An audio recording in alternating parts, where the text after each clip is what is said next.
মনে কখন শান্তি লাগে জানেন? যখন দেখি যে আমার বাবার কাছে ধন সম্পত্তি টাকা পয়সা না থাকার পরেও আমার বাবাকে মানুষ অনেক পরিমাণ সম্মান করে, দেখতে পারে, ভালোবাসে। আমি একটা স্টোরি দিছিলাম, ওইখানে একজন একটা কমেন্ট করছে, দেখেন, আঙ্কেল অনেক ভালো মনের একজন মানুষ, আমাকে অনেক দেখতে পারে। তো আসলে ভাই, আমার বাবার কোটি কোটি টাকা বা সম্পত্তি বা অনেক জায়গা টায়গা এমন কিছুই নাই, কিন্তু আমার বাবার যে একটা সম্মান আছে, আমি এটা নিয়ে গর্ব বোধ করি। আমাকে সবাই দেখলে মানে কি, যে আদর ভালোবাসা দেয়, ওইটাও কিন্তু আমার বাবার জন্য।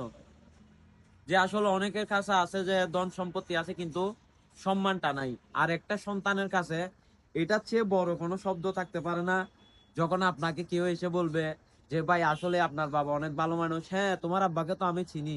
কোথাও গিয়ে যখন আপনি পরিচয় দিবেন, হ্যাঁ আপনার আব্বাকে তো আমি চিনি, আপনার আব্বু অনেক ভালো মানুষ, অনেক ভালো। ভাই বিশ্বাস করেন, বাবার থেকে ধন সম্পত্তি টাকা পয়সা কিছু থাকতে হয় না ভাই। জাস্ট এই শব্দটা শোনার পরে একটা সন্তান কি পরিমাণ শান্তি পাই ভাই, এটা আমি অনেকবার ফেস করছি। এই জন্য আমি আমার বাবাকে নিয়ে সব সময় গর্ব করি, সব সময় সম্মান করি। বাবার ধন সম্পত্তি টাকা পয়সা না থাকলেও এটা নিয়ে কখনো এক বিন্দু পরিমাণ আফসোস করি না। আমি সব সময় আমার মনে থাকবে আমার বাবা কতটা পরিমাণ মানুষের কাছে সম্মান পাইছে, আমার বাবার জন্য আমি কতটা পরিমাণ সম্মান পাইছি। আসসালামু আলাইকুম।